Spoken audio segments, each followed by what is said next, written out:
Hey listeners, thanks for dropping in. I'm Christy. And I'm Melissa, and this is Buried Motives, where we dig deep into the details of some of the most gruesome Dirtbag murderers.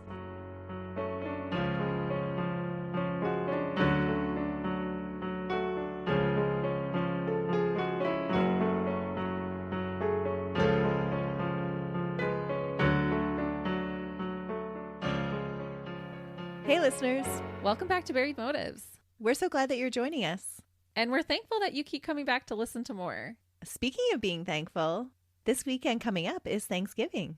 It is here in Canada, and we love a good Thanksgiving celebration. Absolutely. There's so much good food. It's all about the food when it comes to Thanksgiving. So is your case all about the food? No, unfortunately, this case might make you lose your appetite, to be honest. Oh, is it a gruesome one? It's very gruesome. Thanks for the heads up, Christy. Yeah, I do put a little disclaimer in here, but I do focus a lot on the details of this case, which is pretty gnarly. Fair warning then. For sure. This case does take place over Thanksgiving weekend, but our dirtbag, as the title indicates, is anything but thankful. Oh, is he an entitled dirtbag?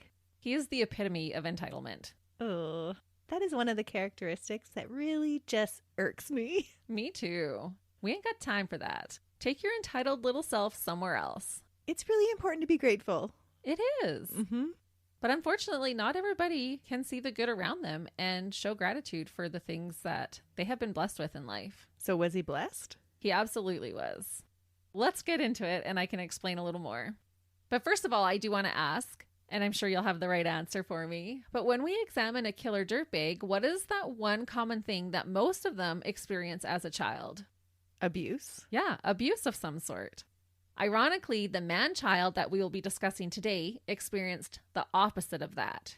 He was so well taken care of that he became so spoiled rotten that he was willing to kill to ensure his entitlement continued. That's just the kind of dirtbag that grates on my nerves. Today's double homicide took place over a Thanksgiving weekend, but the monster who killed them was anything but grateful.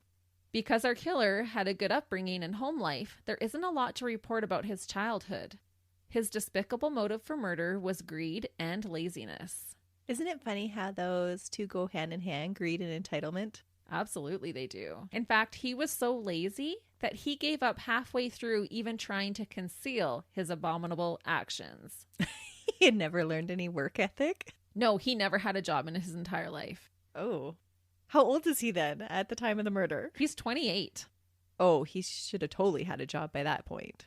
Yeah. So what was he doing? Well, I'm going to let you know. I'm not going to tell you. That's it. We're done. So are you ready to get irked a little bit more about this man's entitlement? Yes. Okay, let's get into it. Joel Michael Guy Jr. was born on March 13th, 1988. He grew up in a nice house at 11434 Golden View Lane in West Knox, Tennessee, the house that he would eventually murder his own parents in. He didn't even have the trauma from moving from his original house? Like he lived his whole life in one house? He grew up there. I'm not sure if he was born in a different house, Okay. but this is where he spent the majority of his childhood, yes. Yeah, so he didn't like move around and Nope. had to constantly meet new people. Nope, total stable upbringing. He has this upbringing that other kids would have been envious of. As you may have gathered, Joel's father was also named Joel Michael Guy, and so everyone called Joel Jr. Joel Michael to avoid confusion. For simplicity, I will refer to Joel Jr. just as Joel and refer to his father as Joel Sr. Joel Sr. was born on February 10th, 1955. He was 33 years old when his son was born. Joel's mother, Lisa Madeir Guy, was born on August 6th, 1961, making her 26 when she gave birth to Joel. Our crime takes place in 2016. At this point, Joel Sr. and Lisa had been married for 31 years. They had a wonderful marriage, and others described them as true soulmates. So no skeletons in the closet came out after their deaths? Like it was this match made in heaven? It was a match made in heaven. They had a good marriage. There's no domestic violence or alcoholism or any kind of troubled home life for Joel as he's growing up. Wow. He's got two loving parents who love him and love each other, which can be rare nowadays. That is a feat sometimes. It's a real accomplishment. Mm-hmm. Joel Sr. had 3 daughters prior to him and Lisa getting married. But Lisa fell in love with them as well when she married their dad. Joel was born after they were married and was the only child that they had together.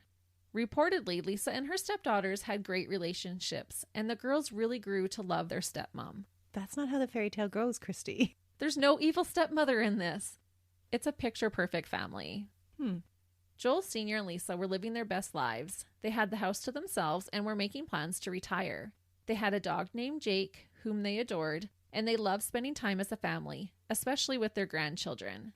The loving couple were described as being compassionate, kind-hearted, and both having great senses of humor. They spent a lot of time doing things together and really enjoyed doing things outdoors and on the water. Joel Sr. was a pipeline engineering designer. Lisa had stayed at home to raise the 4 children and then worked as an accounts payable administrator. Lisa and Joel Sr. were excited to be starting the next chapter of their lives. They were ages 61 and 55 at the time of the murders and were getting ready to retire. That just sucks. I know, this is so unfortunate. Because you look so forward to retirement. Like, that is when we are going to live it up. And they're younger to retire, 61 and 55. They still have a lot of good years ahead of them to spend with one another. And they were active and in good shape to be able to do that. That just makes it that much more tragic. It really does. As I mentioned, the couple were already empty nesters. All their children had moved away from home. The girls were all doing well and making lives for themselves. Joel graduated from Hahnville High School and then spent 9 years going to various universities. Joel apparently was studying to become a plastic surgeon, but then after 9 years of mom and dad paying for his education, he decided to just drop out without a completed degree. Oh, no. And his education was not the only thing they were paying for. Joel was 28 years old and had never had a job in his life. His parents paid for everything. They paid for his apartment in Baton Rouge, Louisiana, and gave him money for all of his expenses. I would have never stopped any schooling if somebody was footing the bill and just let me be a professional student full time. Right. But after 9 years, he still hadn't even completed a degree. Which is insane. It is. He's living the life then, though. Totally. Joel was described as socially awkward, and after dropping out of university, he spent a lot of his time just hanging around his apartment playing video games. And I thought, what a catch. The girls weren't knocking down the door for him? I actually wrote, insert puke emoji. Joel was a loner, even at family functions. His one stepsister later said that he barely knew her kids' names. Joel was only interested in himself. He was a freeloading hermit. So was he like a social recluse that didn't like to be around anybody at all? Like, did he have social anxiety or anything like that? There was no reports of official anxiety being diagnosed for him, but he did like to just keep to himself. Well, it's so much more fun to play video games than to have to interact and hold a conversation with somebody else. Yeah, especially when mommy and daddy are paying for all of your bills, you can just sit on your butt and play video games all day. That's awful. Especially at 28. We're not talking about a 14-year-old boy here. And if you're that removed from other people, then you can see how he wouldn't have any empathy or compassion or be able to see other people as human beings. Right. He's not developing those relationships. Yeah. They're just means to ends for him. So what does it matter if I kill anybody? Because my life is all that matters. Yeah. And with what he does, he probably did share some of those views for sure. Despite all this, Lisa doted on her son. Even though he was moved out, his room remained untouched, with all his things as he had left them. Reportedly, the only reason that Lisa had gone back to work was just to pay for all of her son's bills and expenses. She would go to work and then basically just hand her paycheck over to her son. And that made me so angry. I thought, what a lazy little weasel, letting his mother, who was in her 50s, work at a job just so he could sit on his butt as he's approaching his 30s and has zero responsibilities. Yeah. That is just awful. That left a really bad taste in my mouth. What a little dirtbag. Yeah. To sit back and watch your mom slog away while you're perfectly capable of doing something for yourself. Yeah. At that time, you could be the one out working to try and help your mom, who has always given you everything you ever needed. As they prepared for retirement, Joel's parents realized that they needed to stop supporting their son financially. It was time for him to provide for himself. It's about time. Yeah, rightfully so. Allegedly, Joel Sr. had wanted to cut Joel off financially much earlier, but Lisa couldn't bring herself to do it. They decided that they were going to give him until Christmas to start supporting himself. It's always a hard decision, right? You always want to look after your kids and give them the best possible start. But sometimes that line gets so blurred when they take advantage of it. For sure. And sometimes teaching your kids to do it for themselves is giving them that best possible start. Sometimes that's hard to see in real time, though. For sure. Because you're trying to be kind. You're trying to do what you think is right. And if he was going to school to become a plastic surgeon, they're trying to support him to achieve his dreams. But he was not achieving anything over there. There was no accountability, it sounds like, on his side. No. And he had just given up. He had dropped out of school. And that's always a bad scenario when people are just being given something with no accountability. Right. Then they don't appreciate it. They don't learn to be grateful for the things that they have because they've never had to work for them. Mm-hmm. Can you tell we're a couple of moms as we're discussing this? Tough love. Sometimes. The couple were selling their home where they had raised their kids and were planning on moving to Burgoynesville, which is in the upper east part of Tennessee. Joel Sr. had inherited the family home there, and it was the perfect, quaint little place for them to enjoy their golden years. Aw, just a place where all their grandkids can meet and run and do all those fun things. Yeah, it was a home that had been in the family for a while. It's a small little town. It was perfect for them. They no longer needed this big house. Or a home where they had preserved all of their son's things perfectly. Exactly. They were ready. They were ready to pack it up and to move. And how exciting for them. I am so looking forward to that time in our lives. We can just do what we want to do. Enjoy time with the grandkids. It'll be a fun time. If there's any listeners out there that don't think that's what retirement is all about, don't tell us that. Yeah, we don't want to know. Nope. We're dreaming about it. That's right. We want to be retired and just be able to talk about murder and just continue our podcast. That's right. None of those other side jobs that we have. Exactly. In the United States, people celebrate Thanksgiving on the third Thursday in November, instead of on the second Monday in October like us Canadians. Our harvest time is just different. Mm-hmm. The Guy family had made plans to celebrate Thanksgiving on Thursday, November 24th in 2016. All the kids were planning on coming home to enjoy time together. Even Joel had agreed to make the 9-hour trip from Baton Rouge, Louisiana to Knoxville, Tennessee to attend the dinner. And I'm just going to note that there was one report cited that the dinner was on the 23rd, that they had done it a day early. So that could be a possibility, but most of them said it was the 24th. So that's what I'm going with. The family didn't know it yet, but sadly, this would be the last time they would celebrate any holiday all together. That is sad. One of Joel's sisters later said that during their get-together, Joel was giving away a lot of his belongings that were left in the house to his nieces and nephews. She thought this was weird since he rarely spent any time with them and never made an effort to get to know them even. Which was totally out of character for him because he's greedy. Yeah. Can you imagine his sisters thinking, finally, he's thinking about others, like he's trying to make a connection? Yeah, she would have thought this was a positive thing. Mm-hmm. Like, oh, he's actually a little bit more chipper this time and talking to my kids and giving them some of his items that he's never going to use again. Mm-hmm. One of the sisters also reported to going outside for something and seeing 2 large Rubbermaid totes in her brother's back seat of his car, but didn't really think anything of it at the time. None of the sisters reported afterwards noticing any type of red flags or reason to be concerned about their baby brother or their parents' safety. Everything seemed normal. After the celebration, the 3 daughters and their families headed home, but Joel decided to stay and visit for a couple of days. Since he had driven 9 hours to get there, no one would have suspected the real reason why he wanted to extend his visit. So he had pre-planned all this? Mm-hmm. Well, obviously with the totes in the back of the car. Yeah, it is definitely pre-planned, and we'll give evidence as to why we know that for sure. Okay. And nobody would have thought it was weird. If I drove 9 hours to go visit my family, more than likely you're going to spend a couple of nights. Yeah, you're not just going to go up for the day. Yeah. On Sunday, November 27th at 3:30 in the afternoon, Joel was seen on security footage at Walmart in Knoxville purchasing first aid supplies. Things like ointments and bandages. One of his hands was clearly seen in the video already wrapped up in bandages. He was also seen purchasing isopropyl alcohol and hydrogen peroxide.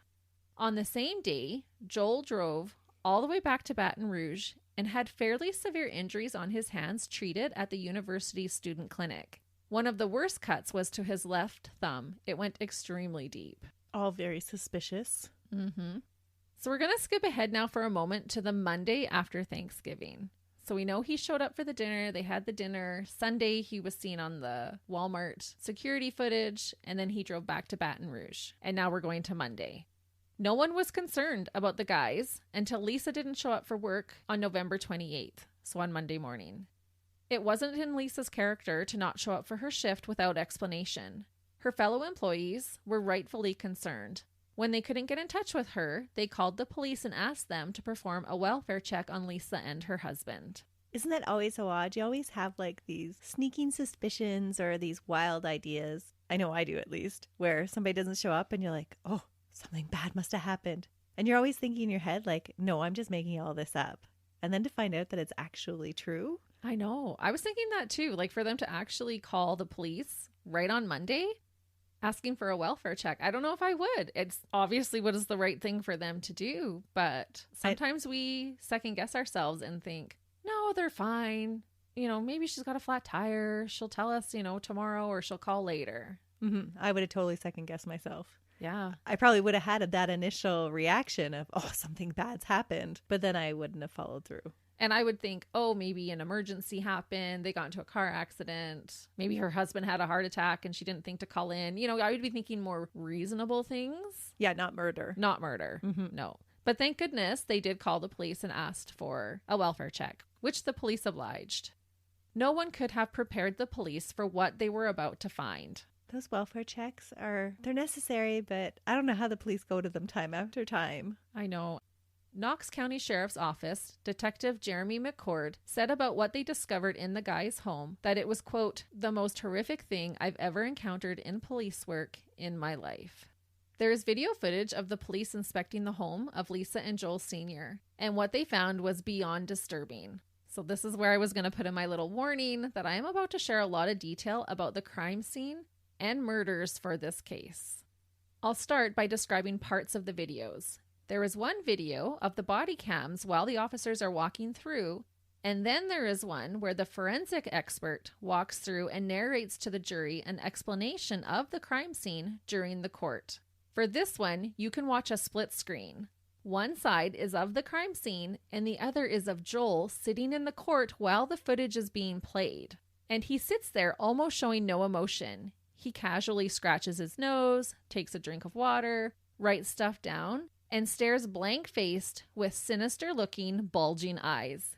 He has this terrifying, psychotic look. I'll post a picture on our social media of the look I'm describing that he often is shown having throughout the trial and the investigation.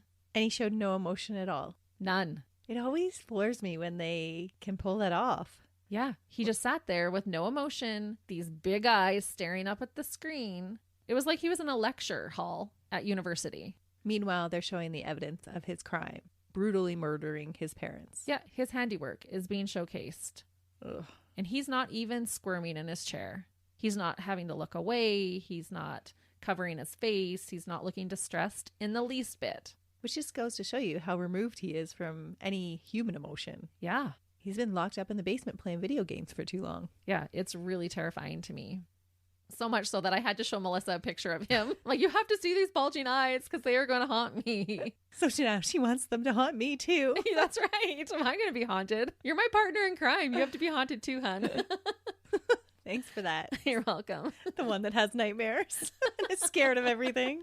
Who is doing a murder podcast with me. You knew what you were getting into. Officers entered the guy's home through the garage.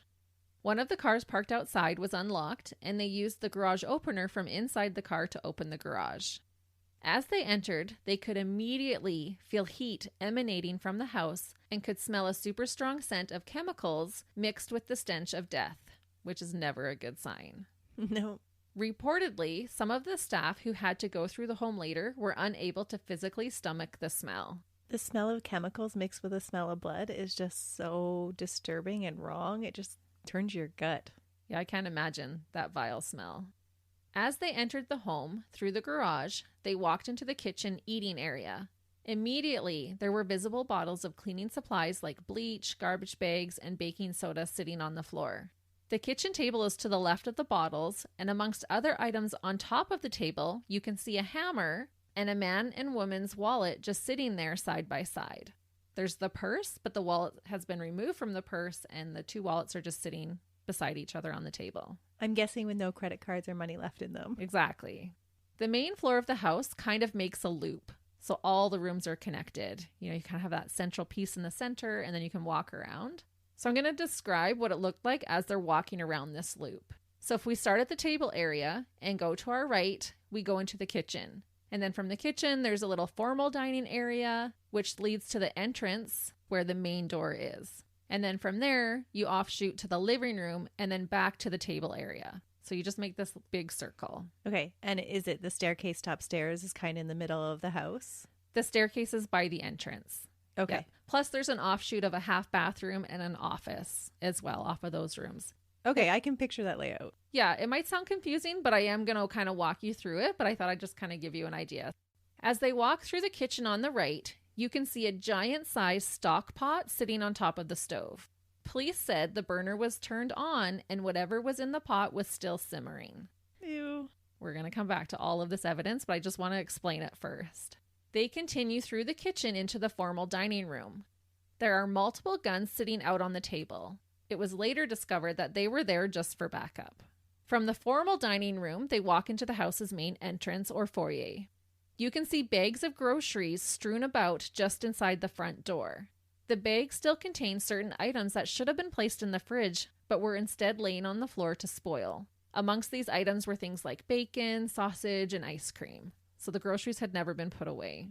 There are enough groceries on the floor indicating that it would have taken at least 2 trips to get them inside the house, because there was some cases of beer and things where they couldn't have carried that in all at once. There is a thermostat in the entrance that is set at 90 degrees Fahrenheit, so that's 32 degrees Celsius.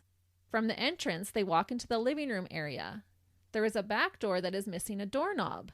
Later, they discovered that the back knob had been installed on the front door, possibly to hide evidence. What? Because you have to remember, he got lazy and left before he had finished, so he's not quite done cleaning up his crime scene. That's an interesting thought process for him. It's very odd. You can see just the hole there, the sun shining in through it. Where he took the knob off, put it on the front door. Right. As they go upstairs, they start to notice some reddish-brown staining on the carpet. Forensics use the term reddish-brown staining, or RBS, to describe anything that they suspect is blood before it is tested. Mm-hmm. It did not take long for police to discover large amounts of blood everywhere. Down the hallway, on the walls, all over the floor. At the small landing at the top of the stairs, there was a large amount of RBS, blood-soaked clothing, scissors, and buckets of chemicals. Because the dirtbag had never learned to clean because he was so entitled and taken care of. Yeah. From the landing, they show the master bedroom, with a large heater turned on full blast and blowing. There is a bunch of random items strewn about the middle of the floor. Amongst them are odd tools and cleaning supplies. But what I found really weird is there was even a few stuffed animals on the floor there. Maybe left over from the grandkids visiting. Maybe. And so with all the heat being on, is he trying to change their body temperatures for time of death? He is. And we're going to talk about that. As you walk into the ensuite, you can see plastic sheeting laid over the entire floor. On the plastic sheets are the 2 large blue Rubbermaid totes that Joel's sister had presumably seen a few days earlier in the back seat of his car. There is a shower as soon as you enter that has a black garden hose attached to it instead of the regular spout. There is a bloody knife sitting in the sink and rubber gloves sitting on the counter. As they approach the totes, they discover a liquid-like sludge with pieces of human remains inside. Ugh. The totes were so full, they were bulging at the sides. On the body cam police video, you can see the police officer enter and identify themselves. They've got their guns drawn, they're yelling, "We're here for a welfare check." When they go upstairs, they look inside the exercise room, where there were large amounts of RBS, or that reddish-brown staining, all over the room. There are large pools of it on the floor and smears of it all up the walls. It looks like a rowing machine is tipped over on its side. There are knives and clothing on the floor, and then suddenly you can hear one of the officers scream out when he notices 2 severed hands just laying there on the floor. Ugh. During the police cam video, you can hear Lisa and Joel Sr.'s dog yelping in a closed room. He had been left in a room to fend for himself. But someone ends up taking the dog. The dog is fine. I cannot even imagine how horrific finding this scene would have been for the officers that were called to perform a welfare check on the guys' home. We'll come back to some of these details as I explain to you what transpired over the holiday weekend, that should have been filled with love and gratitude. Oh, it sounds like a massacre in there. Yeah. So let's go back now to the start of Thanksgiving weekend and hopefully fill in some of these pieces. The dinner and celebration went totally fine. Joel's sisters did not notice any type of angst coming from their little brother. Joel normally didn't interact with the family too much, but he made it through the festivities and had even given his nephew and nieces more attention than usual. With his parents selling the house and planning to retire, I assume there would have been a lot of talk about the parents starting their new chapter in life. I bet they even discussed having Christmas in the new house. During the entire interaction with his family, Joel knew that his parents would not be alive to celebrate Christmas. He had a plan he would unfortunately carry out. Oh, that's super disturbing. It is.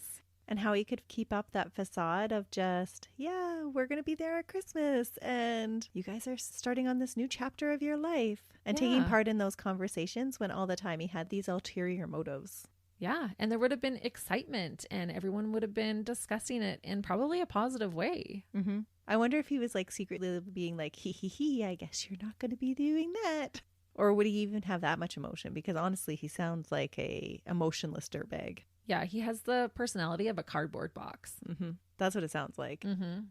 And as a mother, I cannot even fathom like cutting my child a Thanksgiving Day piece of pumpkin pie to eat, not realizing that while I was serving them that piece of pie, they were planning out a vicious and deadly attack on myself and my husband. No, you would never think of that. No, it's so eerie to think about later. Because he wasn't even being all disgruntled and arguing. He was being really great during this dinner celebration. Could you imagine? I think any mother would be like, oh, finally we're turning a corner. Things are getting better. Look, he's interacting with us. Yeah, we're going to get on the right track. He's not that upset about having to support himself. He's finally going to get on his own 2 feet. It's going to be okay. I couldn't imagine as a mother. No, I can't imagine being murdered, but to be murdered at the hand of your child, I don't know if there's anything worse. It's just wrong. Originally, Lisa and Joel Sr. were going to wait to tell their son that they were cutting him off financially and that he would have to finally put on his big boy panties and get a job for the first time in his life. It's not known exactly when he found out, but he was well aware of what was to come. My guess is probably when they listed the house. But he did know for sure that they were cutting him off. He did know. He knew prior to coming for Thanksgiving that they were going to be cutting him off. I just don't know the exact time that they told him. Right. And it would be big boy briefs? Nope. I put in big boy panties and I'm leaving it in there. I was going to say big boy pants. And I'm like, no, he gets panties. That was not a typo. That was purposefully. Okay. Joel had grown accustomed to the freeloading lifestyle and had no intentions of earning the things that he enjoyed in his life. Joel knew that his mother had a life insurance policy for $500,000. He also knew that if his father was alive, he would have to split it with him. His other sisters. I think it was just between him and his dad for this. Oh, interesting. Yeah. Okay. Because the sisters would have also got from their biological mom. So yes, Joel Seniors would have went to all of them. Yeah, that's what I'm thinking. Okay. He knew that if both of his parents were deceased or if his mom was dead and his dad was a missing suspect, he would get the cool $500,000 all to himself. He's going to try and frame his dad? Mm-hmm. At the beginning. But he didn't follow through on his plan. No. Because he's lazy. Exactly. Mind you, what he does is quite elaborate and would have taken a lot of strength. Would have been easier to get a job, Joel. Just saying. But jobs are so long-term, Christy. I guess. Instead of bringing green bean casserole with him to dinner, Joel instead brought with him items to assist in killing his loving parents and items to help him get rid of the bodies. So he had totally planned this out. He had. Lisa and Joel Sr. must have been excited to have their son say that he was going to spend a few extra days at the house with them. Dinner was on Thursday. He spent all day Friday with them. And then the next day on Saturday, November 26th, he decided it was time to strike. I don't know if he was trying to get up the nerve or just waiting for the right opportunity. My guess is waiting for the opportunity. That's what I'm thinking. Because he seems very cold and calculating. Mm-hmm. Well, and his opportunity he did get. Lisa went out to grab a few items at the grocery store. She was seen on Walmart surveillance video at 12:15 p.m. Joel took this opportunity to begin his diabolical plan. He must have felt it would be easier to overpower them one at a time. Joel Sr. was upstairs in their exercise room. Because how many of us do hit the gym after a couple of days of nonstop holiday eating? So true. While he was using the rowing machine, his only son came up behind him and started viciously stabbing. Joel stabbed his father a total of 42 times, injuring his lungs, liver, and kidneys. That's some hatred. That is. Especially when he had access to guns. Like, you think it would be so much easier just to shoot him from behind. No, he wanted to stab them. And we find evidence of this. And we know for sure that the guns were just for backup. In case things went awry and he needed them. And that is, anytime there's a stabbing, that is up close and personal. There is a lot of rage going on in there. 42 times? Mm-hmm. That's a lot of rage. Yeah, people don't even realize the physical strength it takes to stab someone 42 times. He would have been exhausted afterwards. Yeah, because he's only used to playing video games all day. Mm-hmm. Looking at the crime scene photos of the exercise room, it was clear that Joel Sr. had fought extensively for his life. During this struggle is when Joel sustained the multiple cuts to his own hands. I couldn't even imagine that struggle against your own child to save your own life. Yeah, because you wouldn't want to hurt them either. Do you think so? Do you think it would go past that instinct to protect them, to preserve your own life? I think it would. I don't know. I don't know what would go through your mind. You'd be so taken aback. He's sitting there just working out. You know, Lisa's gone to the grocery store. They probably were planning what they were going to have for dinner that night because she's gone to go get a few things. Yeah, I think adrenaline would take over and self-preservation. I don't know what would go through your mind. Because I would think, yeah, you'd be okay with injuring your child to get them off you, but would you actually even want to kill them? Probably not. No, but you would definitely defend yourself. Oh, yes. Definitely you would defend yourself. Mm-hmm. And the one cut looks like it almost went through his thumb. It was really deep. But in a mad flurry of 42 stab wounds, who's to say he didn't cut his own thumb? That's true. Right? That often happens with a stabbing. Your hand will slip down the edge of the knife. And you have so much adrenaline running through your body, you're not really aware of where your limbs are. Yeah. And it was not a fair fight either. He came up behind him and started stabbing him in the back. So how many stabs did he get in before his dad could even turn around to start defending himself? It's just crazy. And just imagine the shock when he turned around and saw that it was his son who was attacking him. Mm-hmm. He probably would have thought someone had broken into the house. Yeah, that's betrayal. He might have even called out for his son to come help him. Oh, that would be an eerie thought. Hey? Yeah. So terrible. When Lisa came back from grocery shopping, her monster of a son turned his sights on her. Joel stabbed Lisa a total of 31 times, severing 9 of her ribs. What? Totally severing them.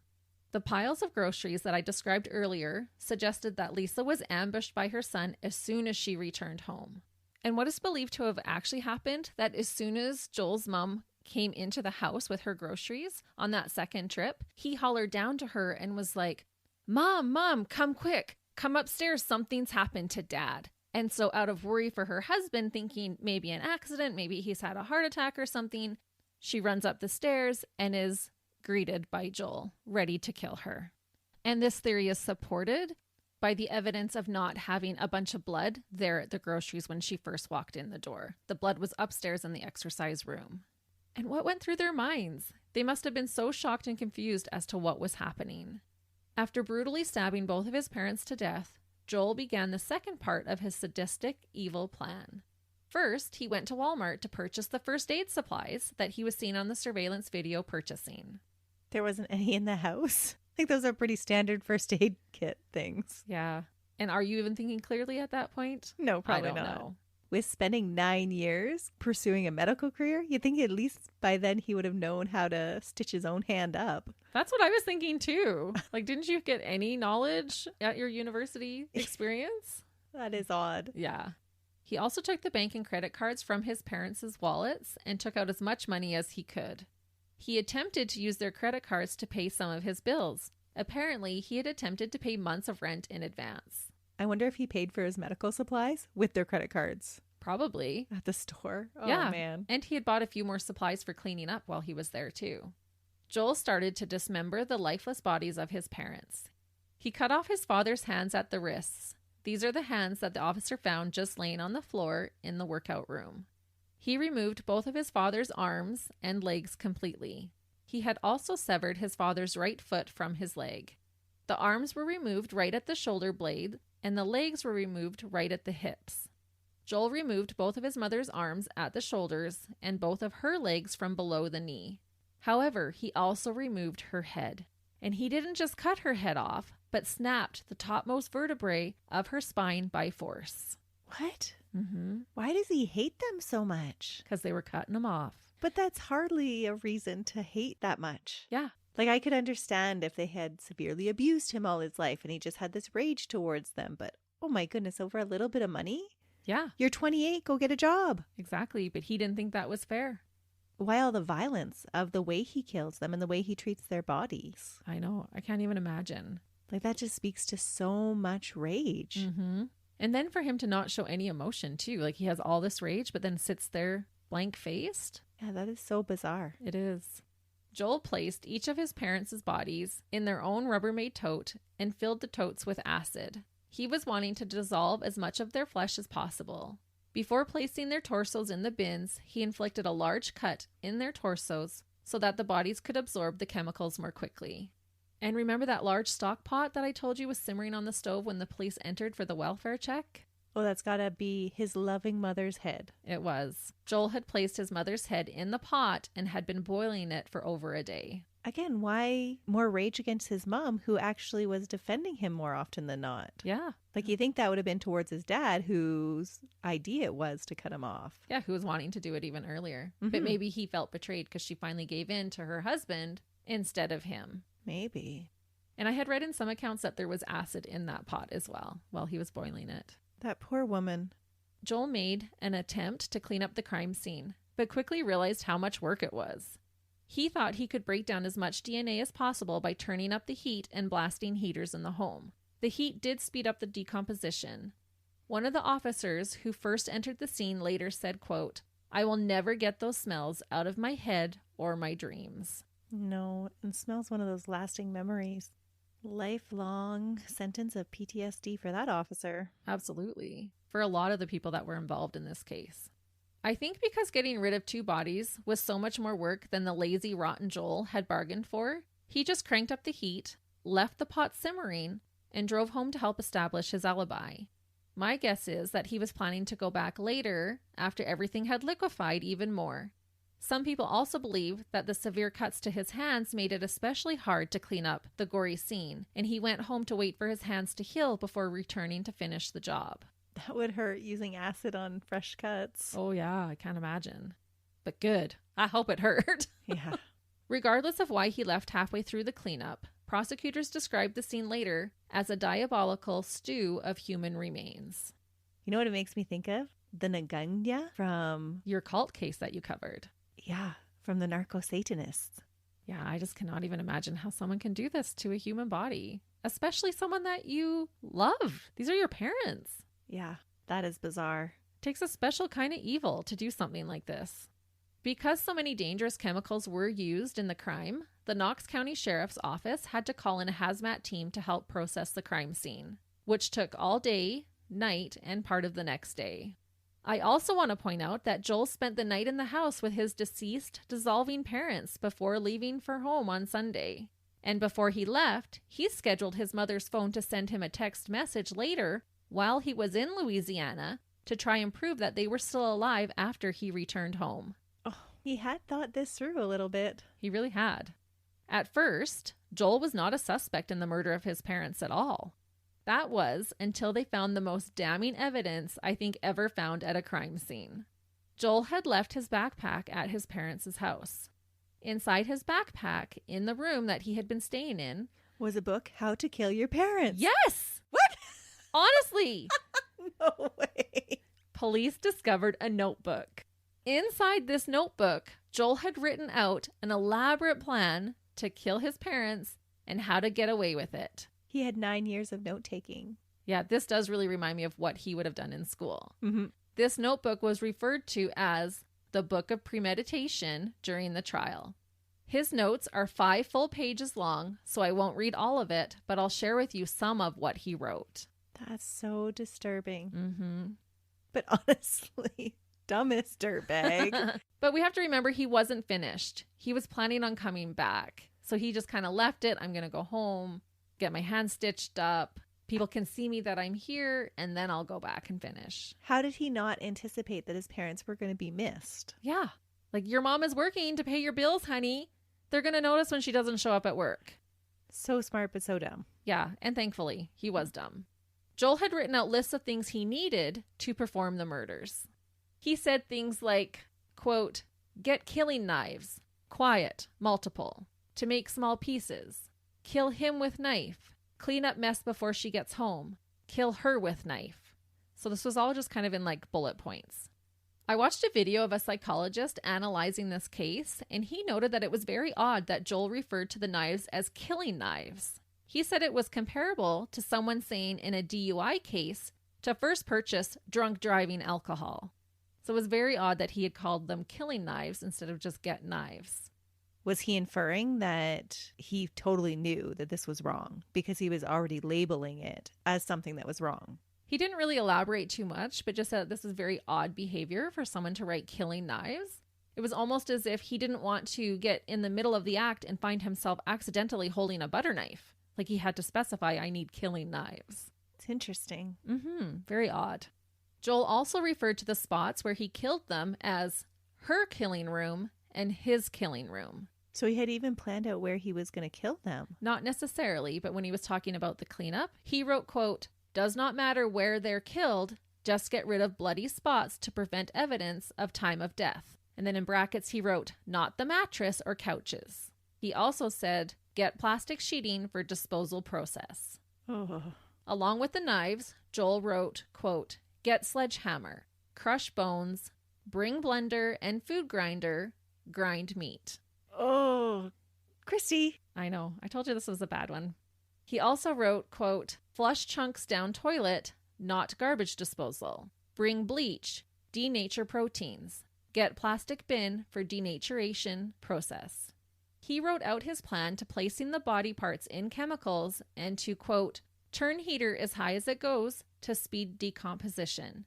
Turn heaters up to 90 degrees to melt fingerprints and dry everything." He indicated that the bodies dissolving in acid would make it harder to determine time of death, which would help him establish an alibi. There was a section of his notes titled Assets.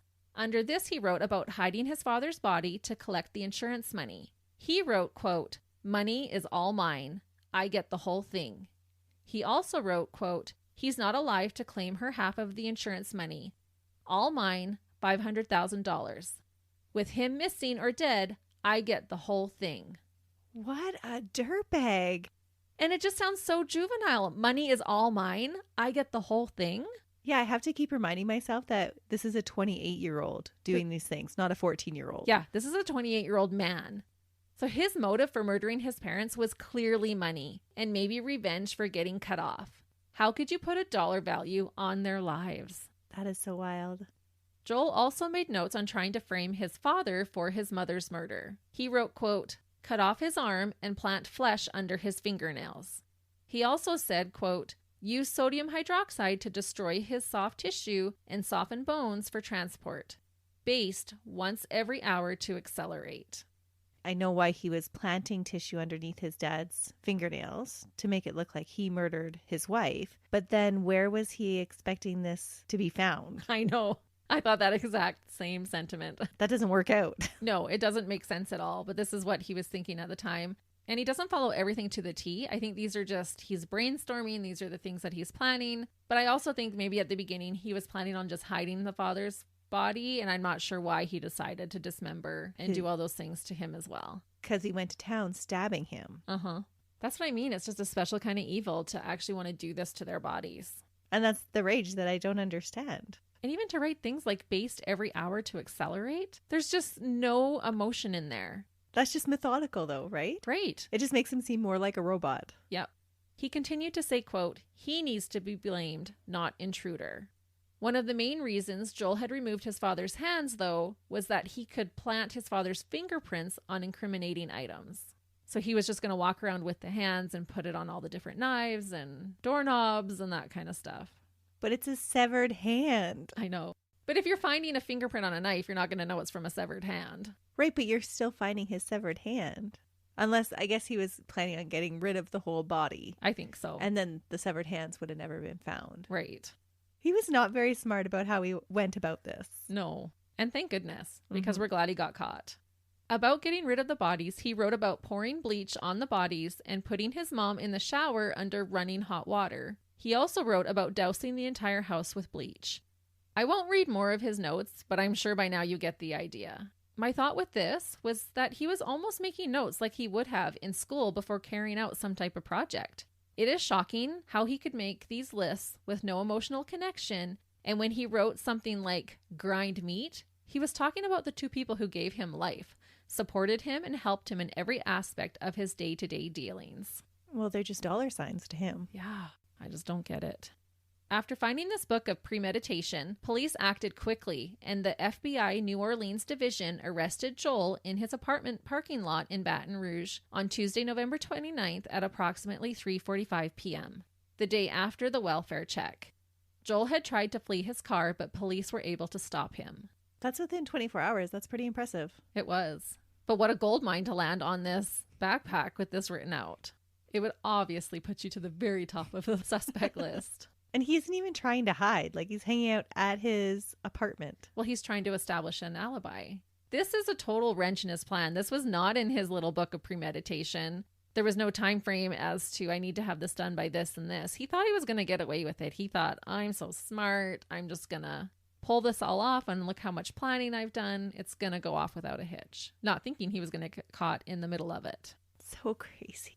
Because Joel had crossed states, his arrest was orchestrated by the FBI New Orleans Division, the East Baton Rouge Sheriff's Office, and the Knox County Sheriff's Office.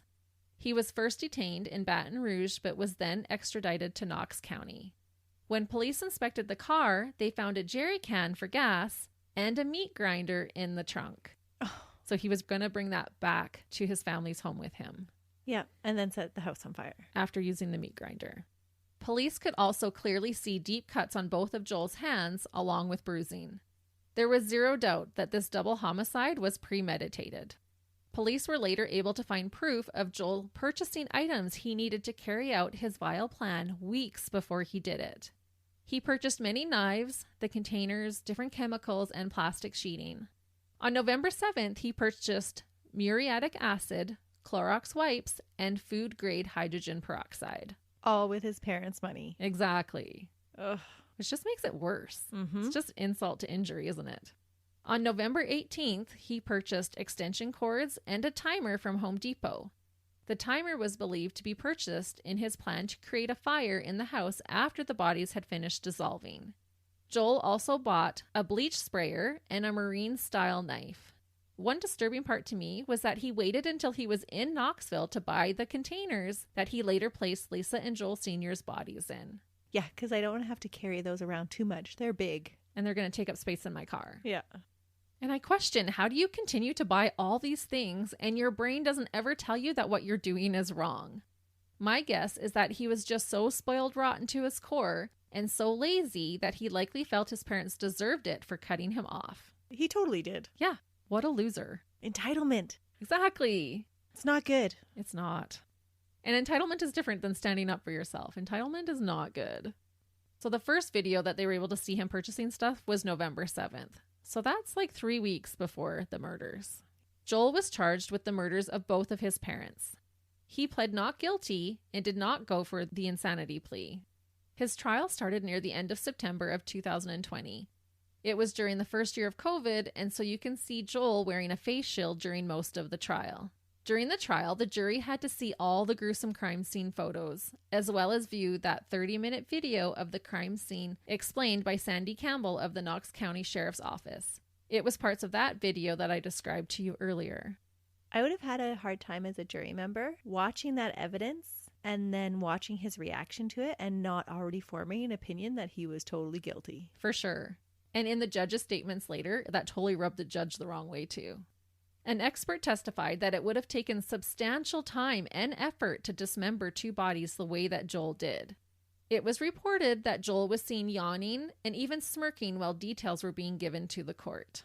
The defense tried to argue that because no fingerprints were found on the notebook, that maybe the book did not belong to Joel, even though it was found in his backpack and the handwriting was analyzed as a match to Joel's. I honestly think that they knew that Joel was guilty, and how would you ever be able to prove otherwise?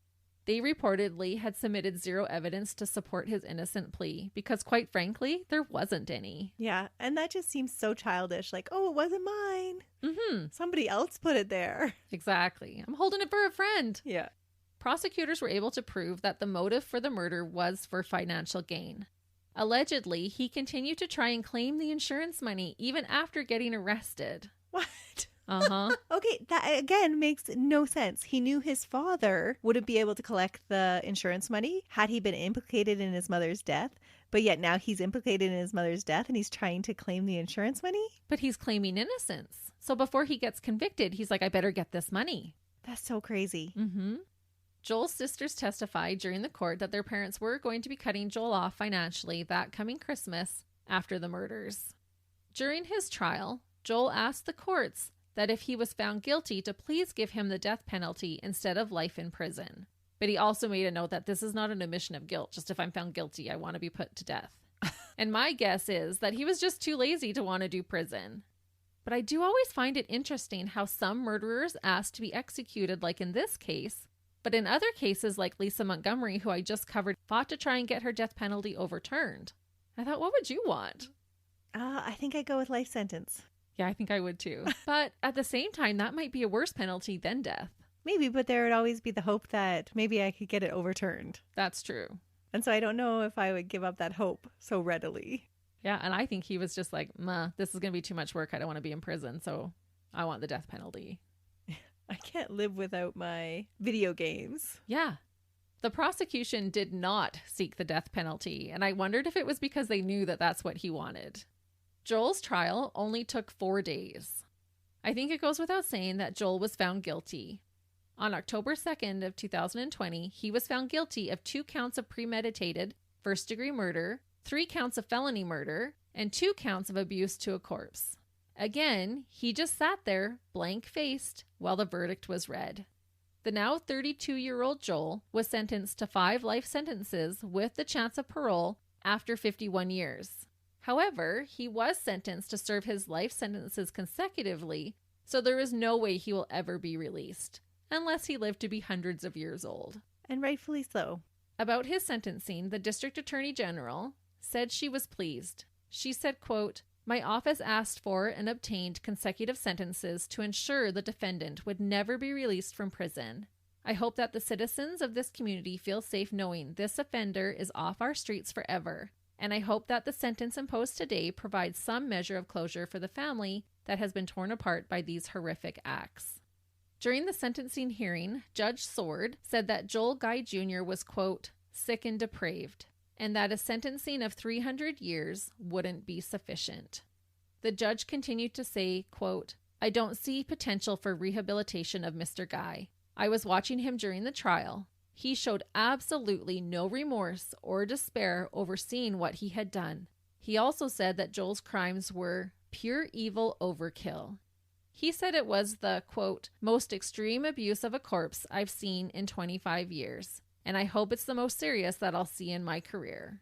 Yeah, you would never want to see something like that again. So it even irked the judge that he just sat there emotionless. Joel is currently serving his sentence at the Northwest Correctional Complex in Tiptonville, Tennessee. Unsurprisingly, being the spoiled brat that he is, Joel has already caused commotion in prison. Soon after being convicted, Joel wrote a letter stating that he wanted to hurt the inmate that he had to share a cell with.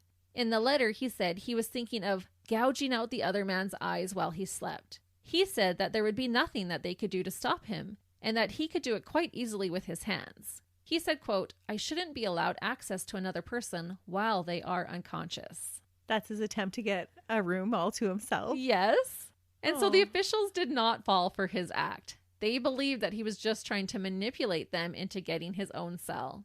And so far, his cellmate has been perfectly safe sharing a cell with Joel. They should put him in with the biggest, baddest, scariest guy. Yeah, they absolutely should. To end, I want to share some statements from Joel's remaining family members. His sisters have said that they are unable to forgive him and left him out of their parents' obituaries.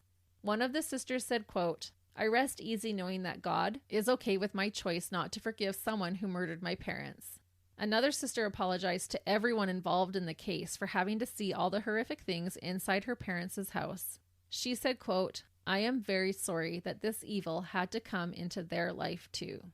Joel's nephew gave a victim statement that read, quote, "After the day that my pawpaw died, that I looked up to like a dad. I knew that life would never be the same, that you can't even trust your own family, that you have to watch your back with everyone around you. That's disturbing from a child. So sad. And the last thing I'll leave you with is a statement from one of the sisters about their parents, Lisa and Joel Sr. She said they were wonderful people who loved her half-brother. She said, quote, "They were larger than life. They were so happy and such really good people." And that is the story of the sick and demented dirtbag who was so unbelievably lazy and spoiled rotten to his very core that he brutally murdered and mutilated his own parents instead of acting like an adult and getting a job. The worm of a man, Joel Guy Jr. What a dirtbag. Mm-hmm. And I know we've said this before, but I always find it so interesting that when we talk about victims, when their lives are cut short, they always talk about how they were larger in life, they lived life to the fullest, and it always makes me wonder, did they know? Did they somehow know that they just had to pack everything in that they could? Maybe subconsciously. Yeah. I never really thought of that, but it's true. We hear that a lot. And thankfully they did, because they should not have been cut short at 55 and 61. They had a lot of beautiful years ahead of them. Their best years. Yeah. Yeah, that's sad. What an ungrateful little turd. You're right, he is a turd. I don't know a better word for him. Dirtbag is just not enough. No. After his parents so lovingly took care of him, and all because he didn't want to get a job, he did horrific things to them. Mm-hmm. And like you said, it was his entitlement that spurred on that rage because he felt entitled. He felt he deserved it. And so he was getting his revenge. That's why it's so important to always take the time to be grateful for the things that you have. And no matter what situation you are in, there is always something to be grateful for. Absolutely. So listeners, we hope you have a wonderful Thanksgiving celebration. Enjoy your families. And again, we are very grateful for you. Until next week. See ya. Bye.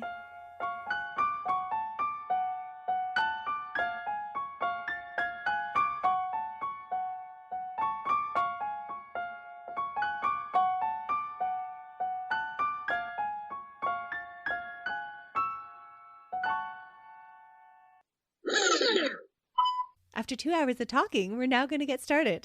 I know. And we got together earlier because we got things to do, people to see. All right, dude, let's go. Well, apparently Melissa's not cool enough for me to use the word gnarly. Gnarly is fine. Sir Coinsville. It's not even shutting off. Stop. That was amazing. Your phone's possessed, I think. It's an airplane. That's the first time we've had to wait for an airplane. We got planes, trains, and automobiles. That's right. Living on the edge. We're in a weird mood today, you guys. Okay, no, I better take that out. Yep. Scratch all that.